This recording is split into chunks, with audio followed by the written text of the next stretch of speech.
Let me just mark these. Let's see what number we are. 23, 24, 25.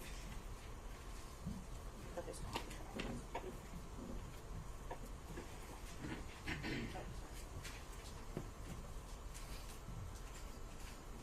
Judge, when they're done reviewing these contracts.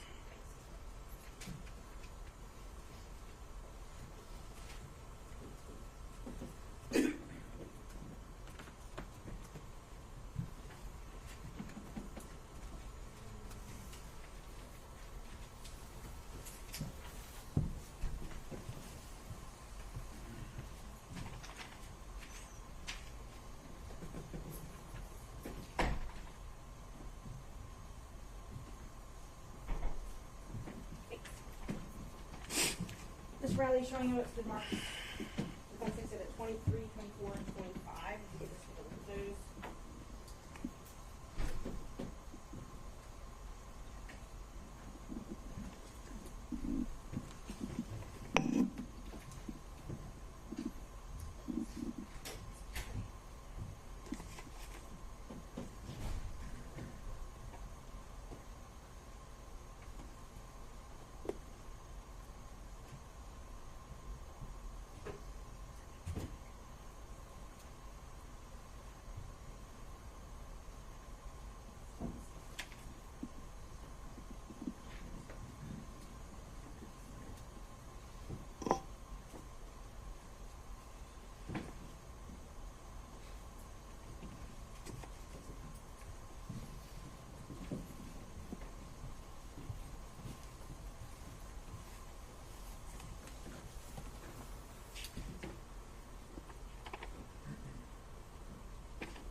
Okay, I see.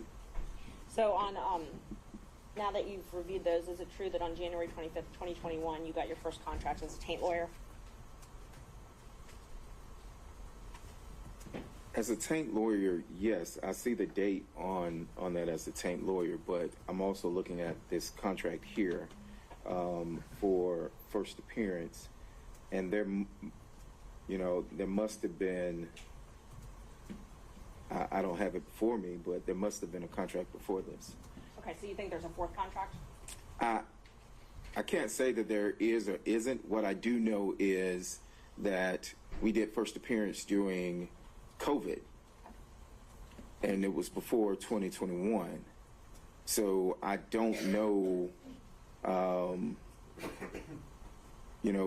if I had a written contract at that particular time or anything, but I do know, I think that you could look at the recordings because everything was recorded at that time as to when the first appearance contract started and the taint contract started.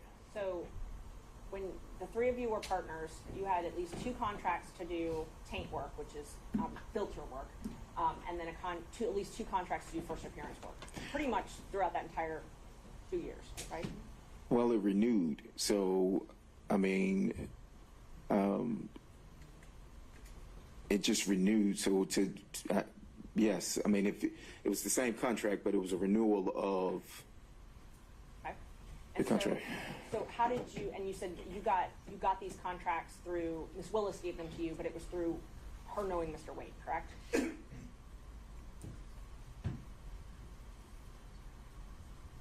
Yes. I didn't have a meeting with Ms. Willis or anything. It was brought to the attention that a contract was going to be needed or awarded, and if I was interested, because this was off of mine, and I said yes, and so Mr. Wade brought that to your attention? He asked if I was interested in doing the contract, correct, and then after that is when Ms. Willis would come in, or I think we actually came down here or something, and signed the contract. Okay. And so that is how you were paid from Fulton County, these contracts. From Fulton County government? Yes, ma'am. And you shared, your partnership, you shared a third of all your profits with Mr. Wade? At that time, yes. And so his contracts, he got a contract that same year, 2021, and he shared a third of all his profits with you, correct? Yes, that should be fairly accurate. Okay. So during 2021, 2022, you all had 2 filter taint contracts. You had 2 first appearance contracts, and you had Mr. Wade's special counsel contracts, correct? My firm had what I have here, Okay. correct? But Mr. Campbell and Mr. Wade were part of your firm, correct? So I don't think at this time we had established WBC. Okay. At this time, I think I had mine, Chris had his, Nathan had his, and we operated in the same building. But if you ask me, did we fee share or, without everything that came in, yes, that is correct. So you weren't actually partners, you just fee shared. At this time,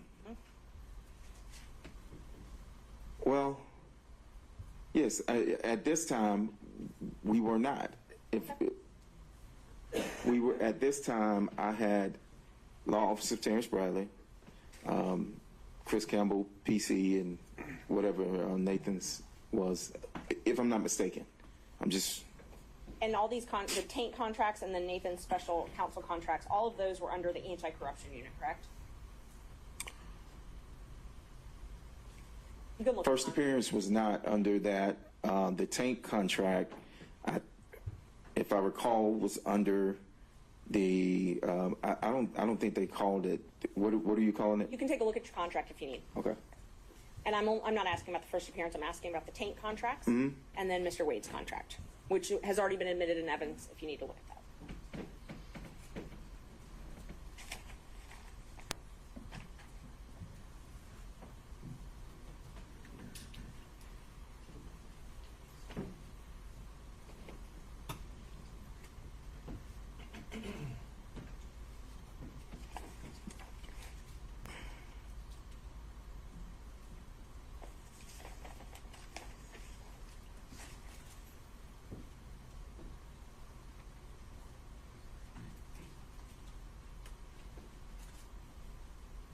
Let me know when you're done reviewing. Well, I see on the first page where it says taint attorney, and I'm trying to go through and I see where it continues says taint attorney, but it always says Fulton County District Attorney's Office. Your question was specific as to the anti-corruption unit, and I'm looking for the verbiage of anti-corruption unit, so I apologize. Oh, no, take your time.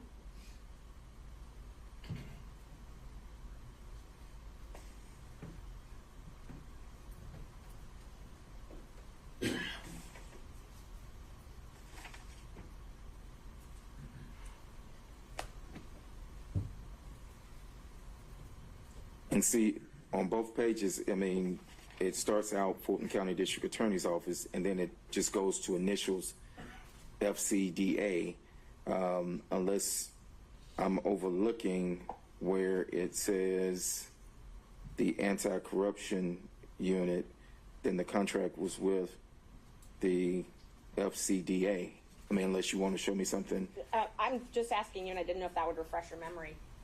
Those contracts were for the anti-corruption unit, right? Well, they were for the district. What do you work for? I worked for the DA. Okay. I worked for the DA. Okay. So just in general, the DA. Correct. I worked for Fulton County District Attorney's Office in as a contract person, as it says here. And when you did the taint work, you had to report to Sonia Allen? I did not. You did not. Who did you report to then? I can't remember his name. His first name was Brian. Okay. And let's see. So I know you said you met with Ms. Willis when you signed those contracts, right? Yes, I know I met at least one time to sign these contracts, or to sign when I signed the contracts, yes. Did you meet with her any other times?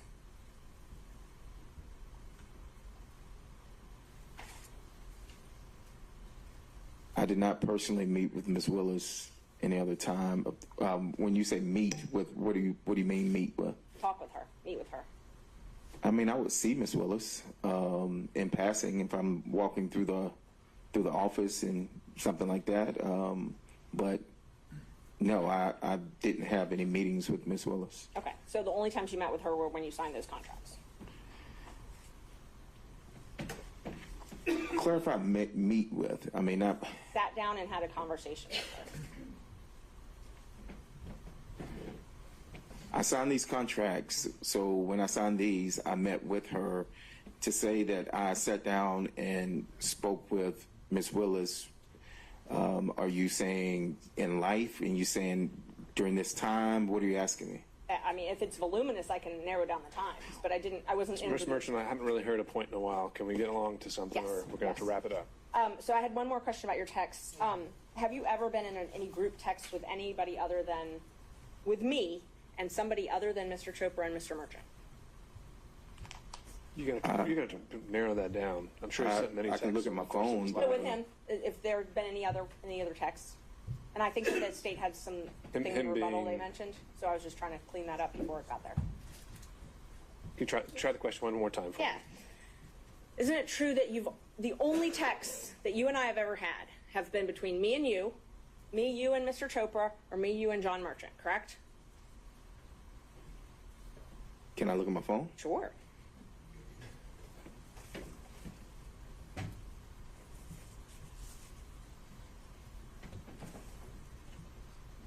And what's the relevance of that, Ms. Merchant? They've said multiple times that there's this third party that we've talked to, and I'm trying to establish there's no third party. And I don't know why it was relevant, but the state's argued it, so. Well, if Ms. Merchant doesn't know why it's relevant, then maybe it might Okay. become relevant later, but right now. Ms. Merchant, I think you've been able to show Okay. what maybe launched this and answer the state's initial claims, and so let's get back to the core of what we were here for this hearing. Do you have anything else relevant to ask this witness? Yes, just a few more questions. After it became known that you were placed under subpoena, did you get a call from Gabe Banks? I did. And was he trying to determine if you were going to be giving information in this case? I don't know what he was trying to determine. He stated that it was an odd. I had not spoken to Gabe in a while. We are colleagues. We are friends. We are in the same fraternity, Gabe and I. And when he called, it was out of the blue. But he did call, yes, ma'am. Okay. And you relayed that to me as well, correct? I did. And then you also got a call from your best friend who was relaying a message to you from Mr. Wade, correct? No, I got a call saying that he got a call, not that a message that was supposed to be relayed to me. The call was. I'm going to check if there's a hearsay, the response to a call for hearsay. Thus far, it hasn't, but Sure. So here's the objection as to the contents of the call, Ms. Merchant. I believe the contents of the call were to remember your privilege. I took that as a threat. I think Mr. Bradley took it as a threat, and I think he would testify to that. And hasn't testified to it. And he also said there wasn't any message relayed by Mr. Wade or any other party.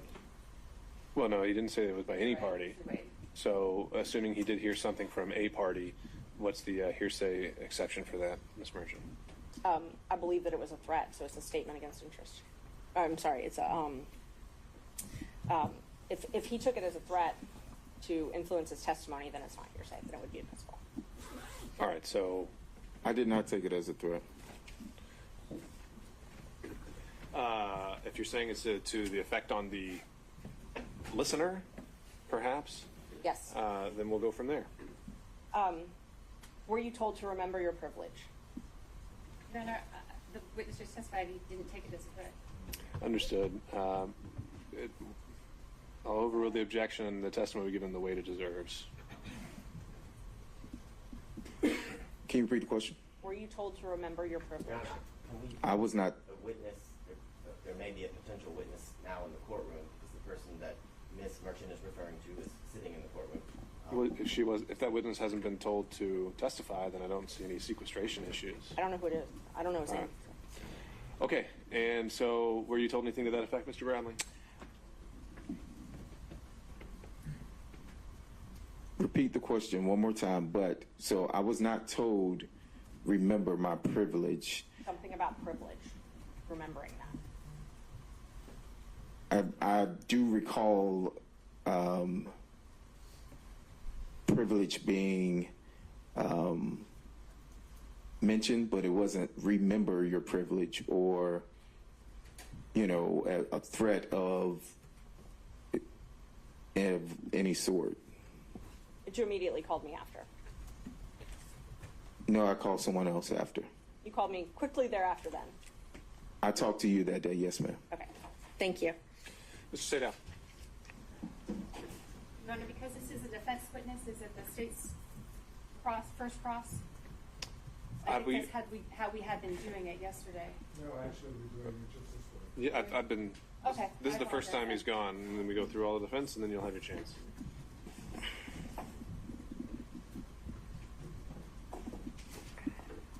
Some foundation questions to begin with, please. Your testimony as you began representing Mr. Wade as his attorney on what date or what approximate date? I didn't have an approximate date. And give me an approximate date when you began acting as Mr. Wade's attorney.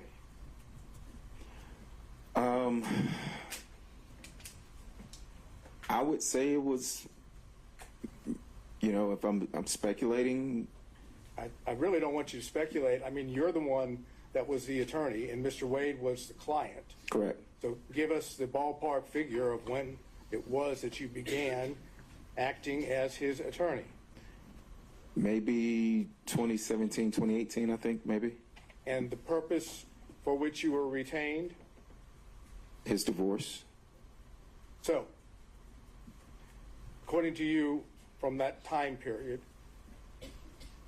your communications with Mr. Wade with regard to the divorce or any matters related to the divorce, it's your position are confidential, are privileged, correct? Yes. Yes. Okay, good. Now, did you ever meet with Ms. Willis and Mr. Wade prior to, and everything I'm asking you is prior to November of 2021, okay? Okay. Keep that in mind. That's, Why are you yelling? I don't think he's yelling, Mr. Bradley. He's just speaking up. All right, Mr. Sadell, let's go.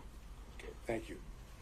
Prior to Mr. Wade getting his contract with Fulton County, which was November 1st of 2021, okay? Just please keep that in mind. November 1st of 2021. Right. Did you ever socialize with Mr. Wade and Ms. Willis prior to November 1st of 2021?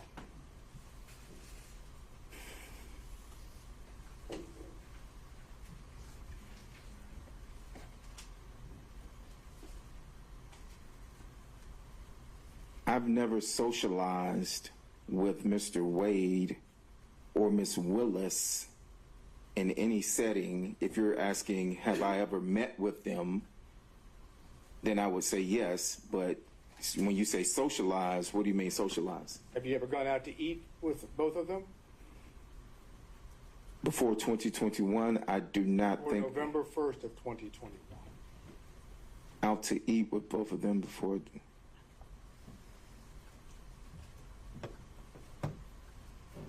When was she sworn in? I'm sorry. When was she sworn in? There was a dinner. There was a dinner before. When she was sworn in, that I attended. Shaquille O'Neal was there, so it was like her inauguration dinner. So I'm thinking that's before 2021, so I would say Let's yes. assume for purposes of my question that Yes, sir. that's in early January of 2021. Oh, that is early January 2021. So yes, I mean, it will be before November. So if it was January, yes, that dinner would have been in, I'm assuming, January. Okay. And any other time that you socialized, went out to eat, went to anyone's home, you know what socialized is? Exactly. So no, I did not socialize with Mr. Willis. With Miss Willis and Mr. Wade. So prior to November 1st of 2021, did Miss Willis come to your offices? Your offices, I mean the offices that you shared with Mr. Wade. I think she came once or twice to our office, correct? And the purpose for which she came? I don't know. We had separate offices. I do recall.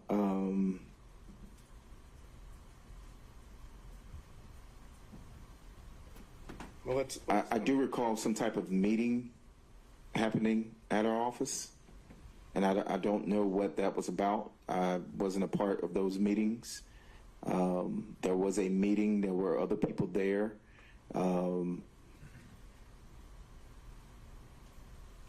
There were other people from the, I want to say DA's office there, maybe. Okay. Let's go back to the basics. Ms. Willis came to your offices, together offices, on a couple different occasions. I recall Ms. Willis coming to my office at least twice. And on at least one of those occasions, or you tell us, did Ms. Willis meet privately with Mr. Wade in his office that you observed or heard? I can't recall. You can't recall. No. Did she ever meet with you in your office? Ms. Willis now. Privately in my office? No. I've never met privately in any office with her outside of signing this contract. Did Mr. Wade, prior to November 1st of 2021, ever talk to you about socializing with Ms. Willis? I can't recall. You can't recall? You're asking me if he ever mentioned to me that he socialized. With Ms. Willis, correct. And I'm saying I cannot recall if he socialized with Ms. Will, if he ever mentioned to me that he socialized.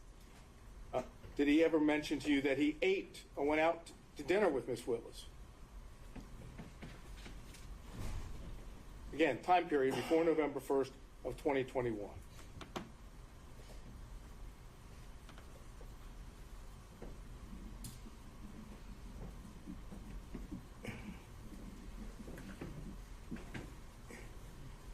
Did he, repeat your question? Mr. Wade ever tell you prior to November 1st of 2021 that he had socialized, gone out to eat, visited Ms. Willis in anything other than a professional setting? I'm sure he did, maybe. I don't recall any specifics of any dinners, any specific places. It's been 3 years ago, the time frame, but I do not recall at this time whether or not he ever mentioned any dinners or socializing. Did Mr. Wade mention to you that he visited Miss Willis at Miss Willis's then current abode, which would have been a place, not her original house, but a place she was staying in the period of 2021 before November 1 of 2021? And his question is, did Mr. Wade ever tell you that he visited Miss Willis at her house? I don't think I can answer that. Yeah, privilege based on communication with my client. All right. Mr. State, if you want to try and rephrase the question, you can, but otherwise that would be sustained. On both grounds or just on the privilege ground? Just Oh, I didn't hear a second ground. It was a hearsay ground. Oh, that would be on privilege alone. Did you talk to Mr. Wade at all about his relationship with Miss Willis prior to November 1st of 2021? I think he's just laying a record, Mr. Wade. It's okay. And so on those same grounds, Mr. State Allen, all subsequent grounds, apparently the relationship with Miss Willis in any way is covered by privilege according to this witness. Well, I think the key words, respectfully, Your Honor, are according to this witness. So I'm trying to drill down to see if there are communications that are not within the privilege. Sure. I can. So then we need to acknowledge the privilege in the form of your question, right? You're asking me to ask it as in a way saying, are there any non-privileged? Essentially. Okay. Did you ever communicate with Mr. Wade prior to November 1st of 2021 about Miss Willis that was not privileged?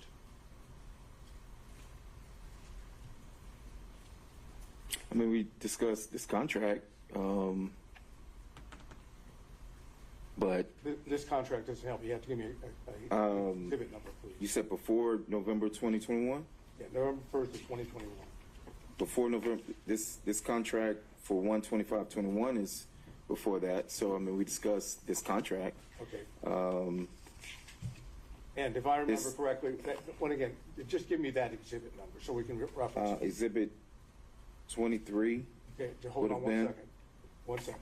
On Exhibit 23, did I understand you to say that it was Mr. Wade that effect brought you and Ms. Willis together for the contract?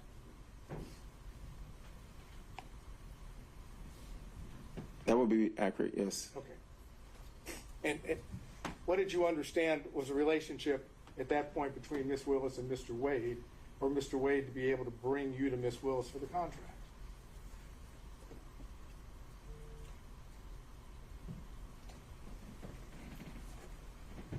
It's not a hard question. It's No, really I'm simple. just, state that again? Mr. Wade is the one that basically says to you, go see Ms. Willis about this contract, right? Mm-hmm. That's a yes, correct? Yeah, Mr. Yes. So Mr. I Wade apologize. had to have some knowledge, you would assume, Yes. right? That you going to Ms. Willis might bring you the contract. I right? never went to Miss Willis. So I stated I never went to Miss Willis.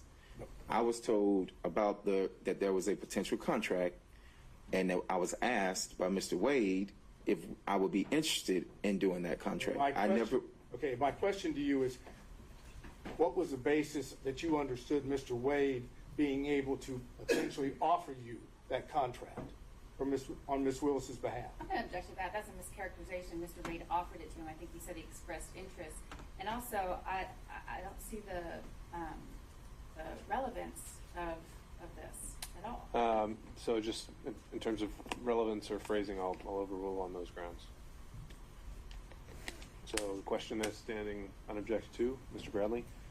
Can you repeat the question?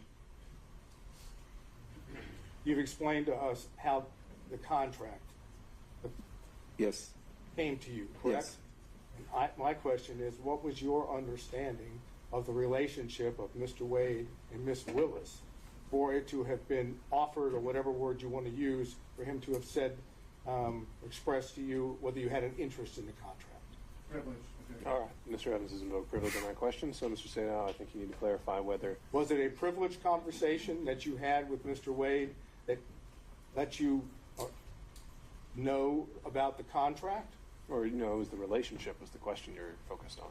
Is the nature... No, I'm trying to do it in such a way, and I understand what the court said. Was the relationship that I asked you about just now between Mr. Wade and Miss Willis that gave rise to the contract? Did you know about that relationship as a result of an attorney-client communication? No, I knew of that through whatever work they did together as municipal court judges. And how did you know that? Who told you about the work that they did together as municipal court judges? Mr. Wade told me that they did work at some conference. Okay, now, this would have been something that Mr. Wade said according to your time period, at the time that you were representing Mr. Wade, correct? Say that again? Ask that again?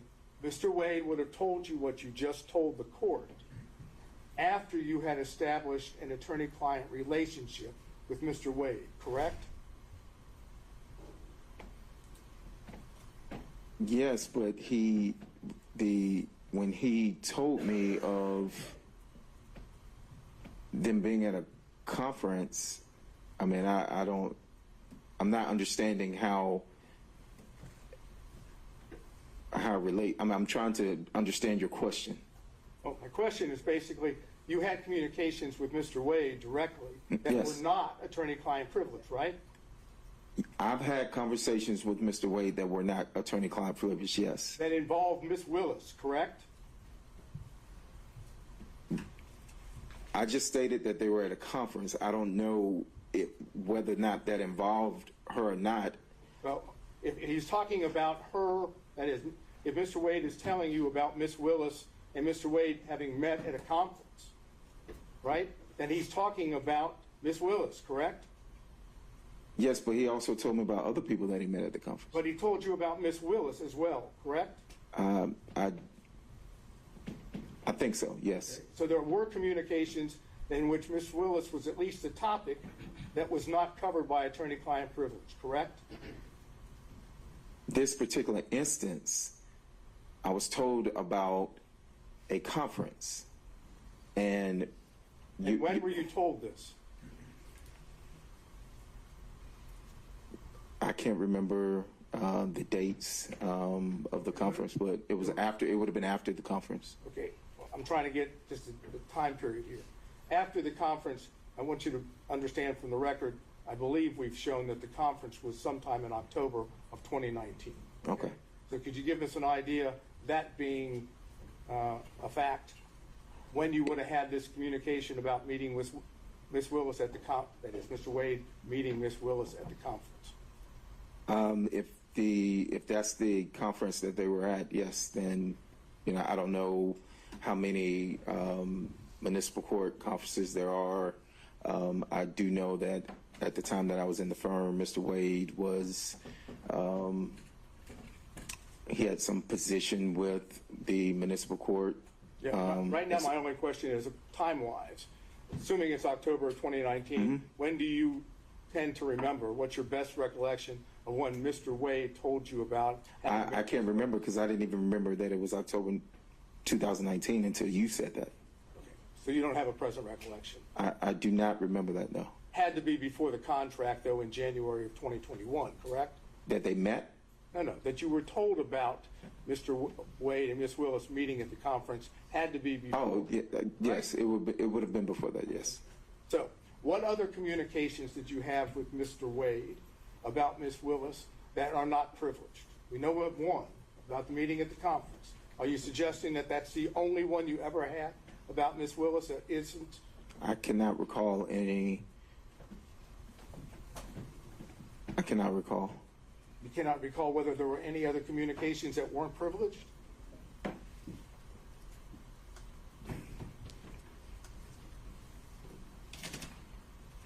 No. I'll be specific, and I understand there's probably going to be objections, but I want the record to reflect. Did you have a conversation with Mr. Wade prior to November 1st of 2021 about Mr. Wade dating Ms. Willis? Mr. Wade has risen. An objection is sustained for the record. Excuse me, Mr. Evans. Say that again? You don't have to answer the question, Mr. Bradley. Next question, Mr. State. Well, I understand it's been objected to and the court has sustained the objection. Can you tell us the circumstances in which, that is, under which Mr. Wade may have told you about dating? What I want to do is try to figure out if we can, you tell me if you want me, if I can do this. I'd like to know how the communications themselves took place, where they took place, how they took place, under what circumstance, whether he was at the time providing advice or seeking advice. So those are the basics. If I can ask as to all those, but if the court's going to sustain the objection to those, then I don't want to waste your time. And that's something I'll cover in camera. So I'll note the question and your question for the record, and I'll sustain the privilege objection to that. Okay. All of this prior to November 1st, 2021. Okay? I'm going to show you 2 text messages. I don't have a hard copy.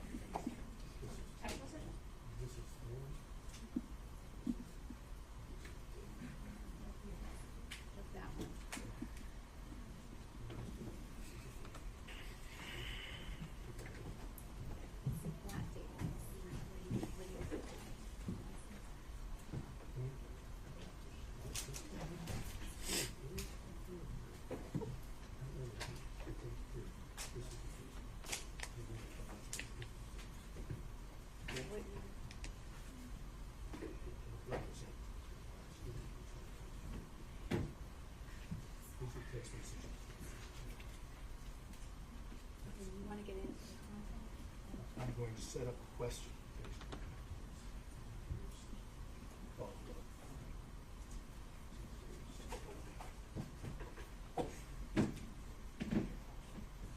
Okay, so I'm going to have objections. Of course you're going to have objections. I realize that.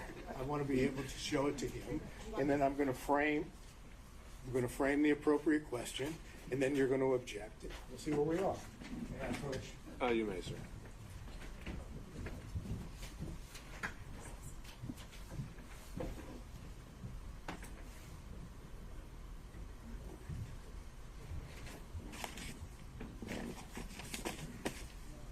Look at this text message.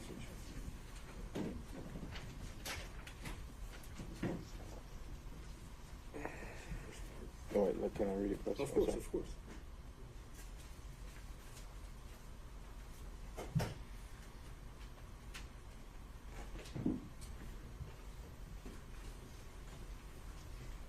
Okay.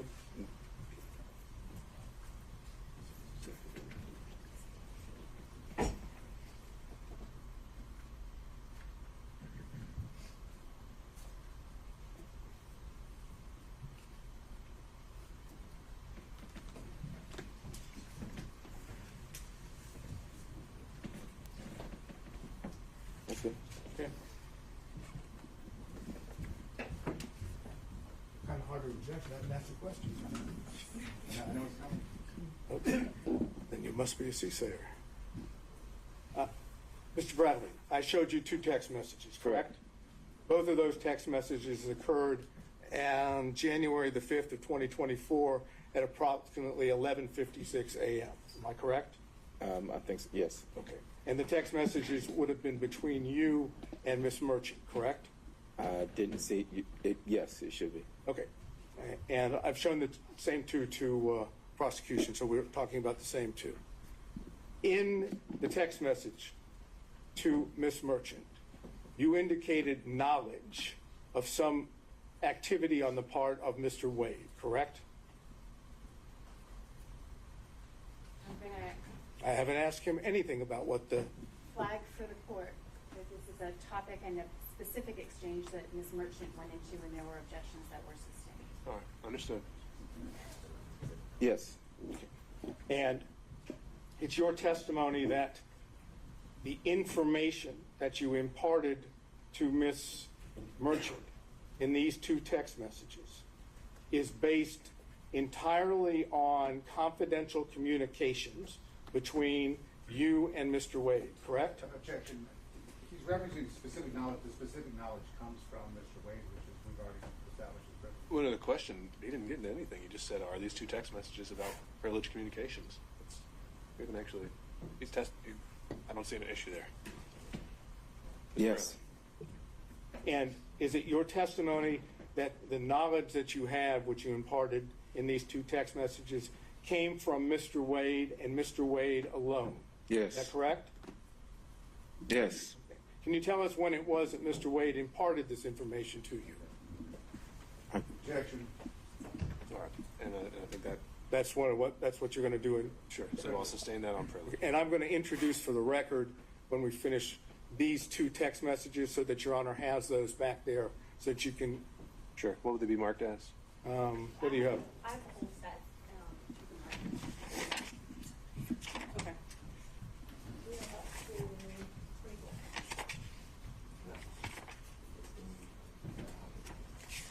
I'm gonna go ahead and, Oh, the contract.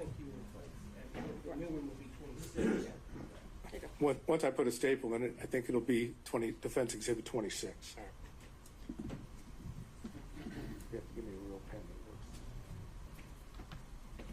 that works. All right, so this is marked and made part of the record as Defense Exhibit 26, but not necessarily for its. This is not a Evidentiary committed 26. value. This is for purposes of the court conducting the in-camera review. And put a staple in it here to make sure that you see it.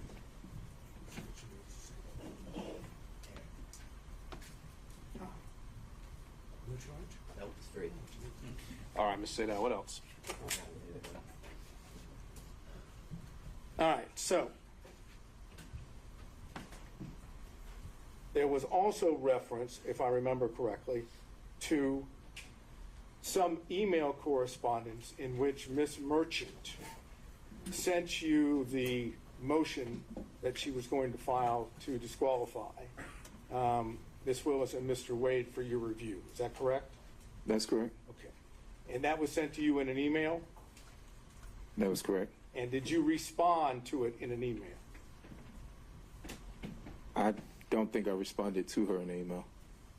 Ashley, do we know? We responded by text. You responded by text. I'm sorry, I mischaracterized it. You responded by text? If I can look at my text, I can, but I'm assuming I did, but Okay, I'm going to get it for you because Okay. I don't want All there to right. be any assumption. As soon as we have it. Let me show you. This is the email.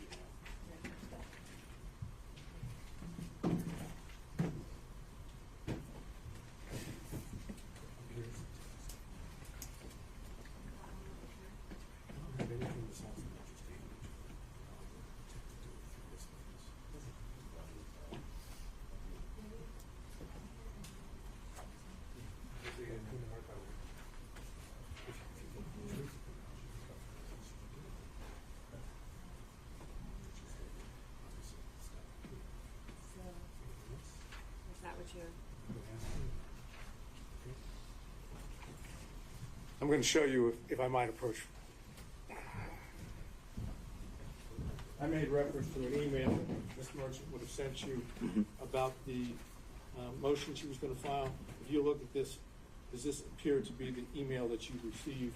It's dated January the 6th, 2024 at 10:25 a.m. yeah, I see it, the email, yes. That's the email that you received, correct? Along with, obviously, the attachment, which is referenced. Yes. Okay. And then, did you respond to that email within the text message that I've just placed before you? Yes, I said looks good. So the answer is yes. Oh, yes, I did. Okay. I'm going to mark this as another exhibit for Your Honor to look at.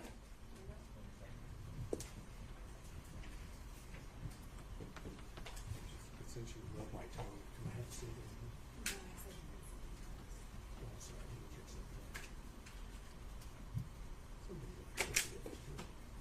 Okay, I'm going to have these marked as 27. Okay? All right, so is it your position that what is reflected, let me hand it to you. Yeah. Let's of course through it, to ask him not We'll take it case by case. I think he's doing all right, so we need to ask for this witness. Is it your position that your response, which is the second page of Defense Exhibit 27, is based on a confidential or confidential communications that you had with Mr. Wade?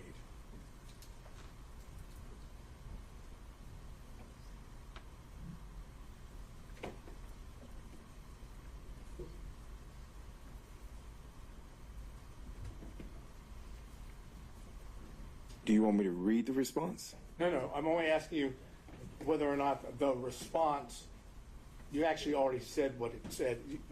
I don't want you to read it again. is that response, based on confidential communications that you had had with Mr. Wade? Objection, this is privileged and cumulative. All right, so now we're talking about the email, essentially referencing the motion as a whole. He hasn't been asked to actually confirm or deny any specifics, just to say whether his response is privileged. So I think we're just laying the foundation, just like we did with the text message. So you can answer that question, sir. Was my response privileged? No. Was your response to the email of Ms. Merchant, which is on page 1, is your response, which is on page 2, is that based on knowledge that you received from Mr. Wade pursuant to confidential communications? Yes.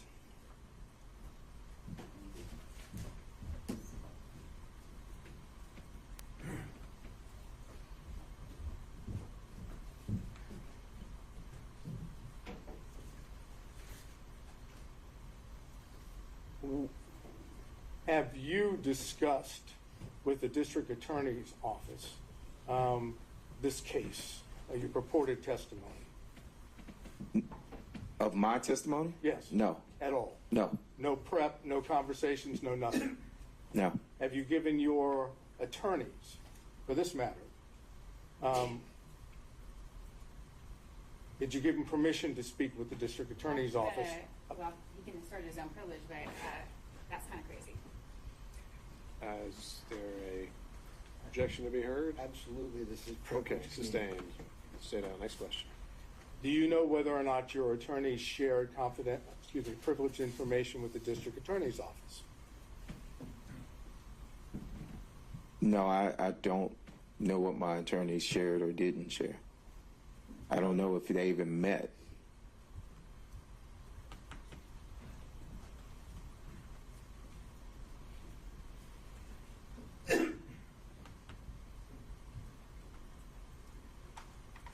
Have you, last question, have you spoken to Mr. Wade prior to today? No, actually, withdraw that. You're no longer in the same partnership or fee-sharing arrangement with Mr. Wade, correct? That's correct. When did you leave that fee-sharing partnership, pseudo-partnership arrangement?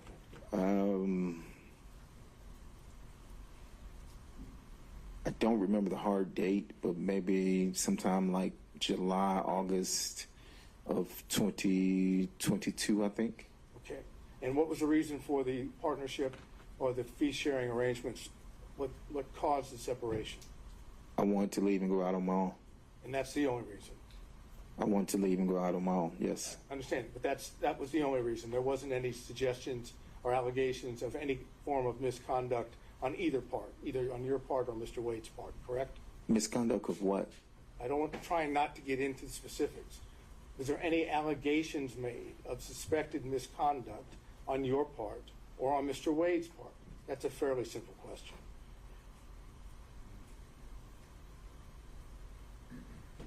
Did he accuse you of doing anything? Did you accuse him of doing anything?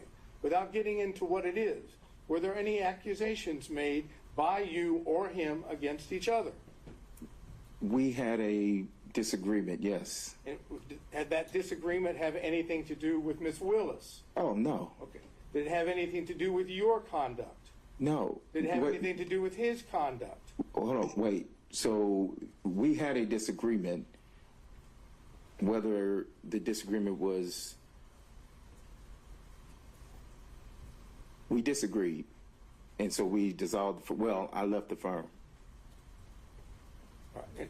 And was the disagreement having anything to do with alleged or supposed misconduct by either one of you? I don't. If you define misconduct, I'm telling you we had a disagreement, and we. Just tell me what the disagreement was then. The disagreement is mine to know. I mean, I don't see the relevance of the disagreement that I had. It had nothing to do with this Trump case or any other case. I'm simply getting a question asked, what was the disagreement? It's not privileged, correct? No, that is privileged. Oh, it is privileged. It Why is. is that privileged? Because it's privileged. I can tell the court in camera, but it was privileged. ask a few questions further to see if this is actually something that does fall within that privilege, we can take it from there. Did it have anything to do with you representing Mr. Wade in any capacity? Excuse me. It would fall in that line, yes. But your testimony is that it has nothing to do with your representation of Mr. Wade in connection with Ms. Willis. As it a connection to Ms. Willis, that's correct. It's connected to the matter for which you were hired by Mr. Wade? I wasn't hired by Mr. Wade. I thought you were the attorney representing him in the divorce. Oh, I apologize. I thought you were saying something else. Oh, yes. So will it apply as to whether I was hired during the divorce? Yes, that's correct. I'm not sure what this correct means under that. You kind of got lost on it. Re-ask the It question. did or did not relate to your representation? It did relate to my representation. In the marriage case. It does. And this was whose decision was it? At that point, did you stop representing Mr. Wade? It wasn't at that point, no. Was it before that? No, it was after that. Okay. And how much longer did you represent Mr. Wade in the divorce action? I'll have to see the divorce proceeding to see Mr. Wade. I represented Mr. Wade for a time after that. He represented me in a construction case for a time after that. And I would have to look at the filings. I ended up hiring new counsel for my construction case. He ended up, but it wasn't right at that moment. It wasn't in a matter of weeks. It was, I don't know. You continued representing him in connection with the divorce case after you had the separation that you've made reference to. And he continued to, yes, and he continued to represent me on a construction case. But the separation, at least in part, if I heard you correctly, and please tell me if I'm wrong, had something to do with your representation of him in the divorce case. That is correct. Okay. Now, Mr. Wade has testified that he did not have a relationship, a personal relationship, a romantic relationship with Ms. Willis until sometime early 2022. Okay? I'm leaving that as the premise for what I'm about to ask you. Do you possess information that counters that, that's inconsistent with that? Any information Mr. Bradley has would be privileged, Your Honor. Okay, Mr. Sada, I think we've... Would such information be privileged in your mind? I think this has already been asked during Ms. Merchant's direct, so we're covering the same ground. So I'll sustain that. So I can't get an answer to whether he possesses information which is inconsistent without getting into the information itself. I think the issue would be that we've already gotten an answer on that, and now we're asking the same question again. Ms. Merchant asked a variation of that, and he already answered. I think the variation, Your Honor, is referencing whether or not he had what would be personal information, independent source information. Mine is not so limited. Mine is, I'm asking him point blank whether or not he has information from whatever source, including Mr. Wade, that is inconsistent with Mr. Wade's testimony. Because if it includes Mr. Wade, it is privileged communication. So therefore, the answer is it's privileged. If it excluded Mr. Wade, that would be a different appropriate question. And I just want to say, the answer is either it came from privileged information or it's hearsay. That's it. He's already testified that he has no personal knowledge. Unless it's for impeachment at this point. But Mr. Sada, I think that might be too fine a distinction for me to see the need for the question. I think I'm failing to see the difference. Well, I'm not asking respectfully, I'm not asking you to see the difference. I'm asking whether I can ask that question and elicit a response which doesn't elicit the actual communications, which is what I'm attempting to do. And if Your Honor says I can't, then I'm finished. And I think that this was another aspect of what came up before, which is, in my mind, even confirming the existence of the information goes into privileged communications, whether he does or does not possess information. If it came from that relationship, that's part of the privilege as well. So if I make that clear, then So you're sustaining what the objection would be. That's right. It'd be sustained on privilege. And of course, all the questions that we're Reserved for the talking record. about as far as the foundation about when things are said and what is said. You're going to go into, if I understood correctly, ex parte in camera with the two exhibits we talked about. That's right. My intent would be to make a record of the knowledge of when it was obtained and the extent of it and the different sources, and that'll be sealed. And what was actually said. That's right. So I guess my question to the court before I sit down is, if hypothetically you learn through this in-camera ex parte examination that the information that this gentleman has through the attorney-client privilege is in fact inconsistent with what Mr. Wade testified to under oath, then the court is going to then make a determination of whether it can be used here or whether it just remains in the record sealed. So my intent would be to make the distinction of, from the in-camera hearing, if I still determine that everything is covered by privilege, then anything else that is said cannot go into the factual determinations or credibility determinations that need to be made. And so just the issue of whether the privilege did or did not exist is preserved. So, again, just to follow through to make sure.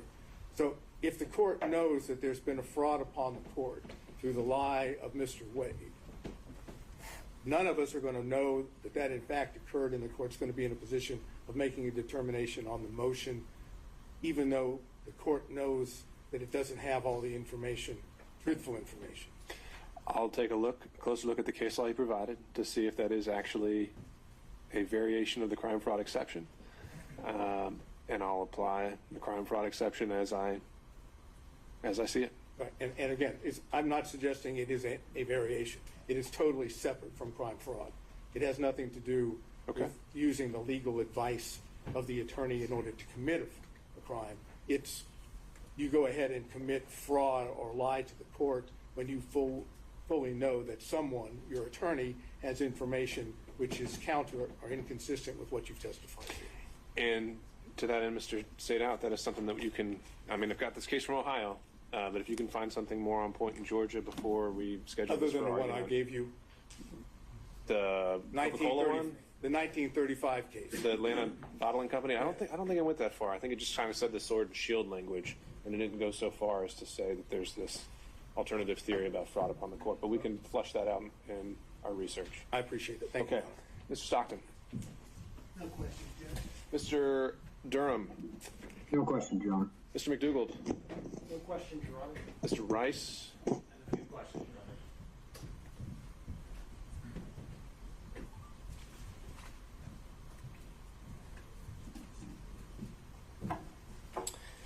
Your Mr. Bradley, you were counsel for Mr. Wade in the divorce case when the interrogatories were initially served on opposing counsel on or about December 27th of 2021, correct?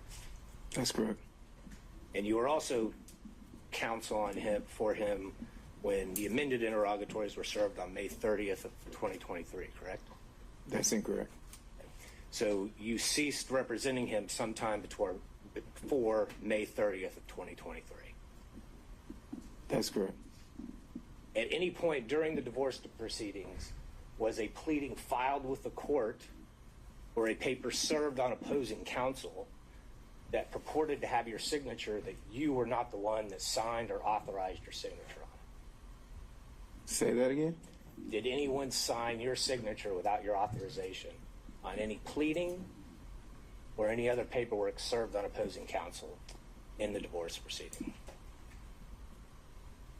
I don't think so. If you have the documents, I can authenticate my signature.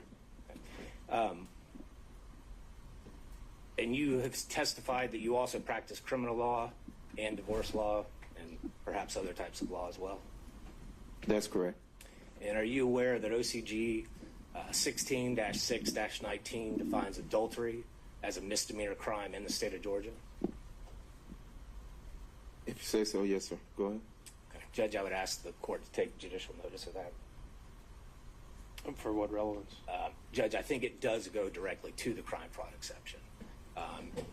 Because if therefore we draw objection, because if Mr. Wade was providing information to him, to his counsel, about his intent to either commit adultery or that he was committing adultery, then that would be a misdemeanor crime. It would implicate the crime fraud exception. And additionally, as we know from yesterday's evidence, Let me pause you there. Isn't adultery, as a statute, just on its face, been found unconstitutional? You can't actually charge anyone with adultery anymore? It is still current in the Then it state. can't be a crime. It is still a current charge. Let's move on to that next argument. Additionally, Judge, with regard to the interrogatories, we have 3 different sets of interrogatories that were filed that came into evidence yesterday, 21, May of 23, December of 23, that contain false information. We also have the January of 24 that contains the invocation of privilege.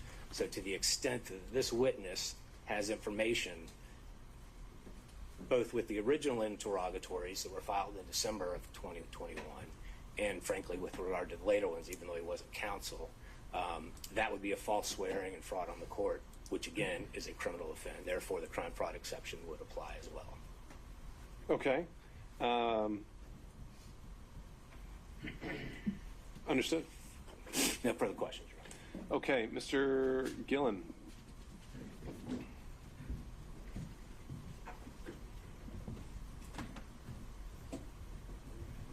Good afternoon, Ms. Bradley. Good afternoon. Been a long day. When did you sign your engagement letter with Mr. Wade to represent him in divorce proceedings?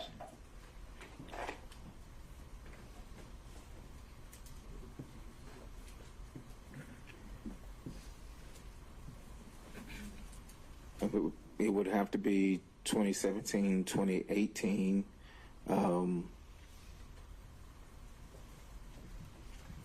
Same time frame, 2017, 2018. So did you sign or have signed an engagement letter to represent him, or are you just speculating?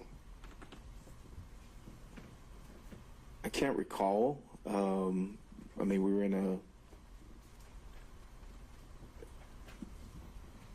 we shared space. I can't recall if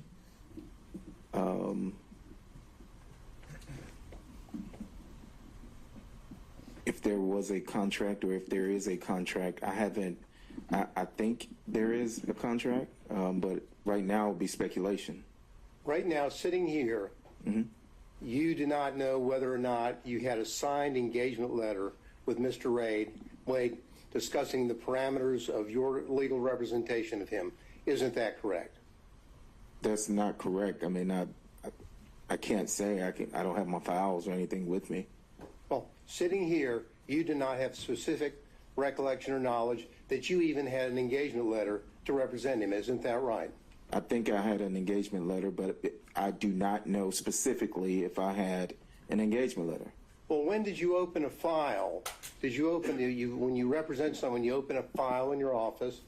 And when did you open the file on Mr. Wade? I am going to object to the relevance of this line of questioning. There has been no dispute from either the attorney or the client that there was an attorney-client relationship. And so I object to the relevance of the circumstances under which that engagement began, because as Mr. Gillen knows, that's not a factor in determining whether there was a true attorney-client relationship.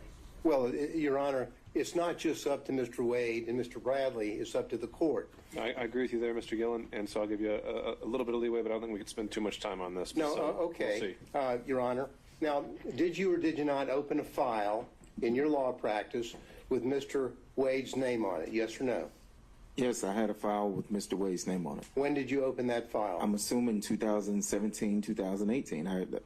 I can't tell you the exact date. I've said that 3 or 4 times. Well, let's approach it from another angle. When is the first invoice that you sent to Mr. Wade for your legal representation? I didn't send him an invoice in that capacity. So what we have here is you're not knowing whether you even have an engagement letter. You don't know whether you actually even billed him, correct? I represented Mr. Wade. I signed the documents that we filed. I filed the documents. There's depositions that I had with the divorce attorney that was representing his wife. I'm sorry, sir, that's not my question. Okay. My question is, did you bill him in your capacity as the lawyer that you're telling him? I don't recall. As a matter of fact, did you have any invoices where you billed him on an hourly basis? I don't recall. And the answer really is no, isn't it, sir? I don't recall. And the reason why it's no, isn't it, is because what happened is that you and Mr. Wade were in a law practice together, and it was a very small work environment, correct? It was a work environment, yes. A work environment where you and him would meet and talk literally every day, correct?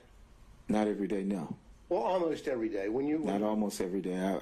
I stated earlier that I ran one side of a practice. Mr. Wade did, and we rarely were there at the same time. I stated that earlier today. So, well, just give us totally how much money you got for representing Mr. Wade in this since 2017 or whenever you told us, up until you dropped off the case in 2023. I don't recall. Would the answer be zero? I do not recall. Well, you would know whether he got paid or not, wouldn't you, sir? I do not recall. So you don't recall whether you as an attorney got a single dollar to represent Mr. Wade, correct? That's correct. Because you really did it as a friend, didn't you? No, I did it as an attorney. Well, an attorney that wasn't being paid. You were doing it pro bono for a friend, weren't you? I'm going to ask me. All right. So I'm going to sustain that, Mr. Gillen. I think the law is clear that money doesn't even have to change hands for that relationship, and I'm making a finding based on the evidence that's already been presented, namely the fact that he signed pleadings, attended depositions on Mr. Wade's behalf, that attorney-client relationship did exist at some point. I was just laying the foundation to the circumstances in terms of the non-billing from the 2017 period and whether there was really an attorney-client privilege there. That's what I was trying to do. Okay. If the dispute is just when it occurred, you can try to hone in on that. But the questions I've heard so far are more from you were never paid ever. It's from a overall angle. Well, from 2017 until November of 2021, you didn't receive a dollar from Mr. Wade for your supposed or your representation of him, correct? I don't have the file in front of me, and I do not recall. Okay. And the reality of it is, as I mentioned or asked you a few minutes ago, is that it was a small firm, and you were doing him as essentially a favor as a friend and as a law partner, correct? No, I was representing him as an attorney. Were we in the practice together? Yes. And were we, or are we friends? I mean, we were friends at the time, yes. Well, you were friends and law partners, correct? Yes. And in a small firm, and I know because I'm in a small firm, people will sit around the office and talk about their social life and what they're doing, correct? Correct? If that happens in your small firm, yes, yes. Well, that doesn't happen, or did it happen in your small firm? The witness has been asked very specific questions about conversations about socialization, and we've gone on through it, so I think this is asking answer. All right, I'll let him answer this one question. Overruled. Repeat the question. Well, did you in your small firm have occasion to where people would sit around and socialize and talk about what was going on in their lives as opposed to merely talking about the law? Yes. And you had those conversations with Mr. Wade as a friend on a social basis, didn't you? I assume Objection going back into the privileged communication. Not yet, but it might. I assume, yes, we talked about sports. We talked about, sports a whole lot. You talked about life and about what was going on in your life and what was going on in his life, right? Right? Sometimes, very rarely, yes, sometimes. And that is what you do in a small work environment when you know people very well and you do favors for them, correct? I'm going to object. Yeah. All right. Sustain. Next question, Mr. Gillen. Now, in that capacity, didn't you have discussions with Mr. Wade about what was going on in his social life that had nothing to do with him asking you legal advice? Objection, to be more specific. I think he's just asked whether he socializes outside of legal advice. So I think he can answer that question. I did answer the question. I said we talked about sports a lot. And I'm asking, sports is one thing. The social life, did you talk about each other's social life, like Mr. Wade, and who he was dating? All right. So that'll be sustained on privilege. Your Honor, just for the record, I would state that my objection would be that the privilege only protects communications in furtherance of seeking out illegal advice, not talking about something that might be personal or confidential, and that's the distinction that I would draw. I think that's an accurate legal point. However, I think the witness has already been questioned and testified on this point. Thank so, you. Next question. Now, you got into the fact that you were the initial attorney on the divorce case, correct? That is correct. Now, did you and Mr. Wade, without getting into discussions, did you and Mr. Wade together prepare his responses to the interrogatories which were filed initially in the divorce case? I'm assuming we. Objection. He's asking about interrogatory responses, preparation of the case in the divorce case. I mean, that's all covered under attorney-client law. Mr. Gill? Well, I don't think it's attorney-client. Did they meet together, and when the interrogatory answers were filed, did he file them, and did he do that in concert with his client? There's nothing privileged there. Did they meet and work together, and that work taking the form of them talking back and forth to each other on the right responses? I'll change it a little bit. Did you review yourself the interrogatory responses given in the divorce case? I did.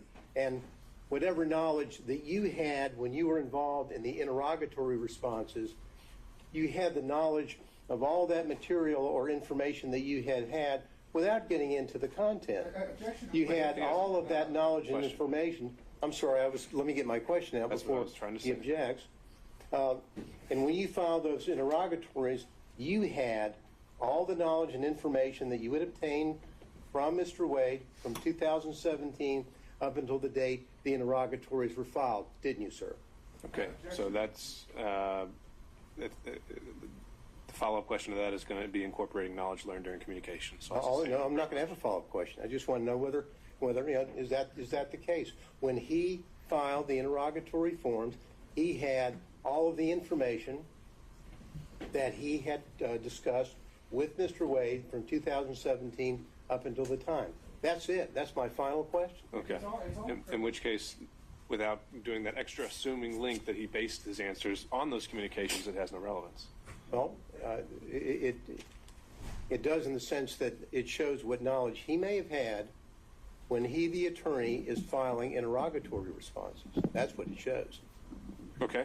I'm still not seeing the relevance of his knowledge as the attorney filing the responses, unless you're linking this back to Mr. Wade. It gets back, Your Honor, to whether or not, if you're an attorney and you're filing an interrogatory response, which you have reason to believe, or specific information to know that certain responses are not accurate, then you shouldn't be filing them. And now, so that's where I was going with that. So if he's got a body of knowledge over here that's built up from his communications with Mr. Wade that everyone so dearly doesn't want everyone to know about, in spite of the allegations made against Ms. Merchant, now. Okay. So what if the question was, did you, when you signed your name to the interrogatories, did you commit any knowing fraudulent statement and submitting those to the court at the time? Would there be a problem with that statement or that question? Well, I mean, I think that is a conclusion that others could draw, like the court. I just want to know that he had all that information at the time that he, as the attorney, filed the interrogatories. That's it. We would object. This does fall under attorney-client, and he is making presumptions about when information may have or not have been disseminated to Mr. Bradley in his capacity as attorney. He didn't have to know about anything at the time of, in the middle of, at the end of, or he may never have had that information. There's too much presumption associated with it. The whole matter is covered under privilege. One comment on that, Your Honor. We have spent almost a day talking about trying to block public the dissemination of what Mr. Wade said, either as an attorney or in any capacity, about his relationship with Ms. Willis prior to November the 1st, 2021. And questions about discussions in 2019, all objected to, claiming the privilege. And now to say, well, that doesn't mean that he learned something after. I'm talking about, what did you know at the time the interrogatories were filed?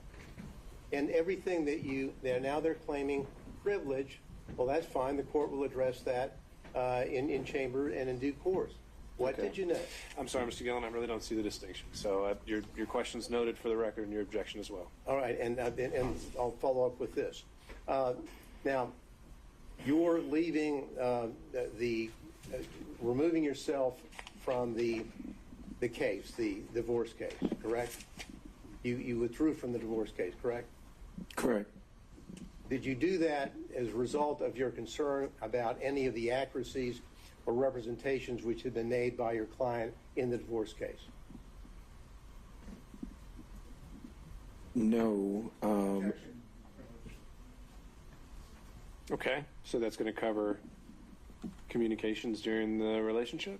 Well, Your Honor, hypothetically, not saying this is the case, hypothetically, if Mr. Bradley, knowing, let's say hypothetically, that he speaking with Mr. Wade, was aware that the intimate or personal relationship, romantic relationship, existed prior to November the 1st, 2021, and started in 2019 or 2020, if he's armed with that information that he's obtained from Mr. Wade, but Mr. Wade would want to insist on responding to interrogatories which were contrary to the information that Mr. Bradley would have, then I'm asking him whether he took steps as an attorney to say, I cannot be a part of that or countenance that, therefore I'm withdrawing from the case. Sure. I still see that as covering their communications. So I'll sustain that objection. All right. Well, thank you, Your Honor. That's all I had. Okay. Thank you, Mr. Gill. Thank you. Mr. Kacherov, are you still with us?